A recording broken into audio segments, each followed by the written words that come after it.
All'interno del laboratorio Lab PLA TDD collaborano due figure professionali che si completano a vicenda. Ci piace lavorare insieme perché abbiamo fondamentalmente due professionalità completamente differenti.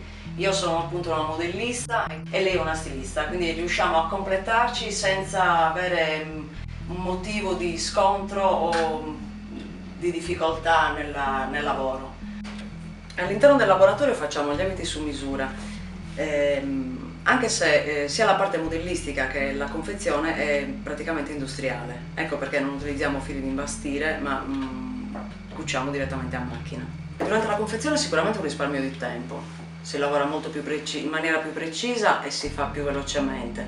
Sulla parte modellistica ci vuole un attimo di tempo in più. Questo è un pezzo, un capo della tradizione sarda, è un costume di Macomer, Sagabanedda, ed è stato riprodotto fedelmente da un originale del 1850 circa. Abbiamo cercato di utilizzare i materiali che venivano utilizzati prima, anche se chiaramente oggi sono un po' diversi, e ha una parte in velluto, la parte interna e le maniche, tutto il resto davanti e dietro in orbace, l'interno è foderato completamente con una fodera di cotone e ricamato.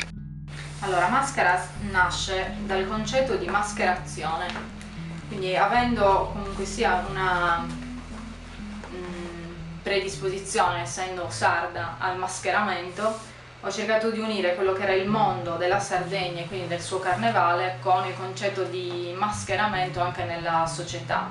Cioè, finché tu non arrivi effettivamente in quei posti e conosci le persone, per te sono semplicemente delle immagini, sono delle campane, ma non ci sono delle persone reali dentro.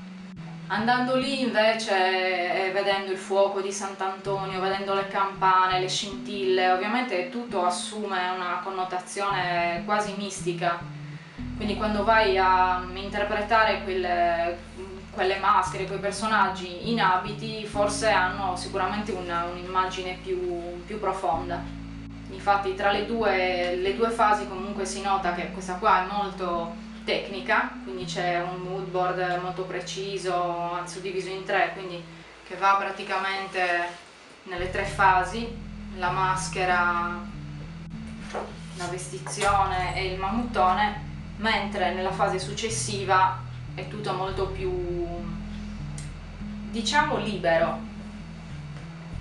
Quindi non c'è più un mood board, ma c'è semplicemente un taccuino nel quale ci sono raccolte neanche tante foto, quindi pochi elementi ma molto più evocativi.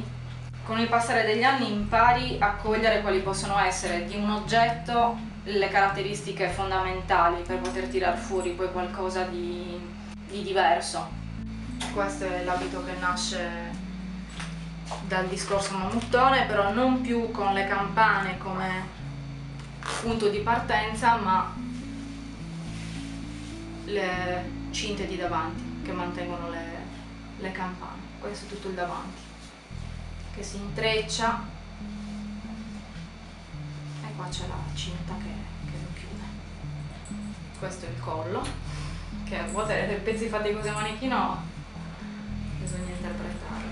Per me è stato un lavoro nato anche dopo un'esperienza lavorativa con couturier di alta moda che mi ha abbastanza formato a livello creativo, nel senso che mi ha dato così la libertà creativa di giocare con i tessuti, quindi senza stare a pensare troppo al progetto, ma a lavorare più con le mani che con il cervello.